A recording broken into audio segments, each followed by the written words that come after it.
बिस्मिल्लाहिर्रहमानिर्रहीम अल्लाहुम्मा सल्लि अला सय्यिदिना मुहम्मदिन व अला आलि सय्यिदिना मुहम्मदिन व बारिक वसल्लिम। अस्सलामु अलैकुम व रहमतुल्लाहि व बरकातहू। तमाम दोस्तों से गुजारिश है कि चैनल को सब्सक्राइब ज़रूर कीजिए। आज का मेरा टॉपिक होम स्कूलिंग है। होम स्कूलिंग आप सबको पता है कि पूरी दुनिया में लॉकडाउन की हालत है। तमाम स्कूल तमाम तालीमी इदारे इस वक्त बंद हैं। बच्चे घर पर मौजूद हैं, घर तक महदूद हैं। तो मैं आपसे एक होम स्कूलिंग का कॉन्सेप्ट शेयर करना चाहता हूँ। उससे पहले मैं एक आपसे फ़िनलैंड का जो है वो तालीमी निज़ाम वो मैं आपसे ज़रूर शेयर करूँगा, ताकि उससे आपको एक आइडिया मिल जाए कि वहाँ पे तालीमी सिस्टम कैसा है और हमारे यहाँ जो तालीमी निज़ाम है वो कैसा है। फ़िनलैंड के अंदर सबसे पहले तो ये है कि वहाँ पे 7 साल का बच्चा स्कूल में दाखिल एडमिशन उसका होता है, लेकिन पाकिस्तान में आपको चूँकि पता है 3 साल 3.5 साल का बच्चे का एडमिशन जो है वो हम करवा देते हैं स्कूल में, और वहाँ पे उसकी इमोशनल ब्रेकअप शुरू हो जाती है। वहाँ पे उसको इमोशनल हम तोड़ना शुरू कर देते हैं। दूसरा यह है कि वहाँ के जो तालीमी इदारे हैं वहाँ पे चेयर सिस्टम नहीं होता, वहाँ पे कुर्सियाँ नहीं होती, बच्चों को बिठाकर कुर्सियों पे नहीं सिखाया जाता, बल्कि ओपन माहौल दिया जाता है।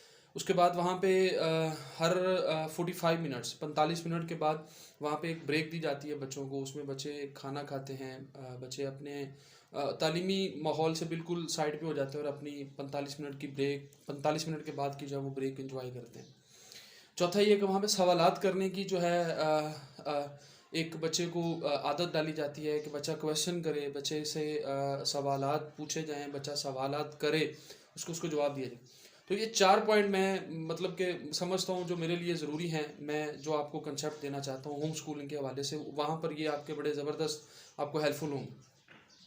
इसमें सबसे पहले ये कि 7 ईयर वाला कंसेप्ट, बच्चा आपके पास मौजूद है, आपके पास 2.5 साल का भी बच्चा होगा, 3 साल का भी होगा, 2 साल का भी है, 4 साल का भी है, 5 साल का भी बच्चा घर में मौजूद होगा।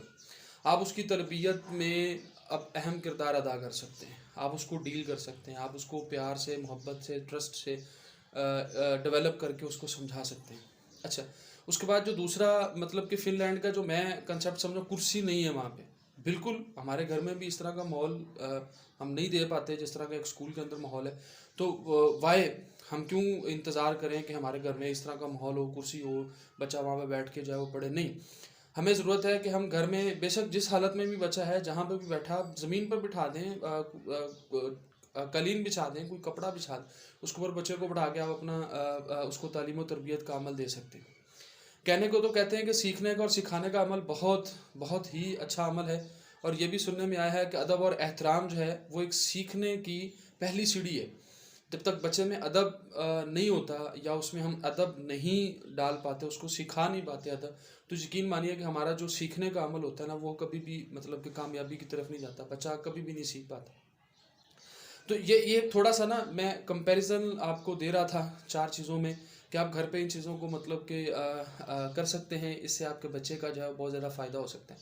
मैं कुछ आपको सीधा जो है बेनिफिट्स बता दूं, जो आप घर पे जो है वो अपने बच्चे को अगर होम स्कूलिंग देते हैं तो उसके आपको फ़ायदे क्या होते हैं। सबसे पहला फ़ायदा ये है कि आपके बच्चे में एतमाद पैदा होता है, क्योंकि आपने उसको खुद पढ़ाना है, आप उस्ताद नहीं हैं, आप उनके वालिदैन हैं, उनके फादर हैं, मदर हैं, भाई हैं, चाचू हैं, आप घर पे पढ़ाएंगे। यकीन मानिए बच्चे में एतमाद पैदा होगा, बच्चा आपसे एक ट्रस्ट जो है वो डेवलप करने की कोशिश करें। अच्छा, उसमें दूसरा फ़ायदा ये होगा कि आपकी मोहब्बत जो है वो बच्चे के अंदर जाएगी, बच्चा आपसे मोहब्बत से आप मोहब्बत अपनी जो है वो ट्रांसफ़र करते हैं। चूँकि आप करीब के रिलेशन वाले होते हैं, डेफिनेटली वालिदैन का एक बड़ा करीबी रिश्ता होता है बच्चे के साथ, तो बच्चा बड़ी जल्दी आपस में ना एक मोहब्बत भरा जो एक माहौल है वो डेवलप हो जाता है। ये इसका दूसरा फ़ायदा आपको ज़रूर हो सकता है।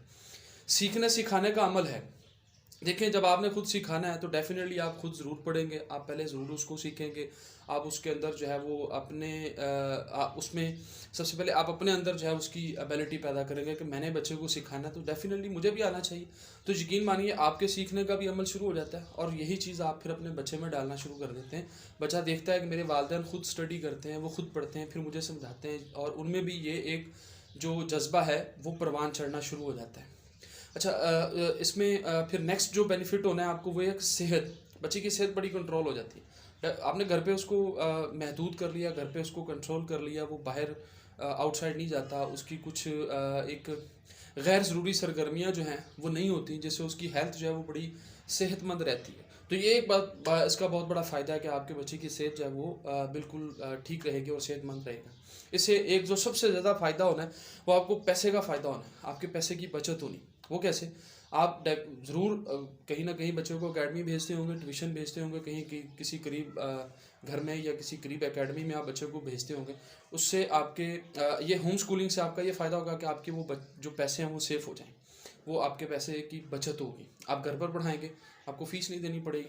अच्छा, इसमें फिर नेक्स्ट एक होम स्कूलिंग का जो मतलब कि ना बहुत ज़्यादा फ़ायदा होना, वो ये फ़ायदा होना कि आपको किसी किस्म का डिसिप्लिन नहीं बनाना पड़ेगा। आपको किसी किस्म की कोई कैसे रूल नहीं बनाने पड़ेंगे। घर में आप किसी भी हालत में किसी भी वक्त आप उसमें जो है वो बच्चे को स्टडी करवा सकते हैं, बच्चों को सबक दे सकते हैं, बच्चों को पढ़ा सकते हैं, बच्चों को सिखा सकते हैं। आपके पास कोई किसी किस्म का डिसिप्लिन नहीं है कि आपने इस डिसिप्लिन के दायरे में रहते हुए ये काम करें।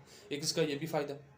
इसका एक ये भी फ़ायदा है कि आपको वक्त की कैद नहीं है कि आपने सुबह 6 बजे ही पढ़ाना है, 7 बजे पढ़ाना है, 8 बजे पढ़ाना है, 10 बजे पढ़ाना है। ये कोई कैद नहीं है आपके ऊपर कि आपने वो इतने घंटे में जो है वो बच्चे को पढ़ाना है या इस टाइम आपने पढ़ाना है। उसका आपको ये भी एक फ़ायदा होगा कि आप वक्त की कैद में नहीं हैं। आप आसानी से अपने बच्चे को है घर पे सिखा सकते हैं।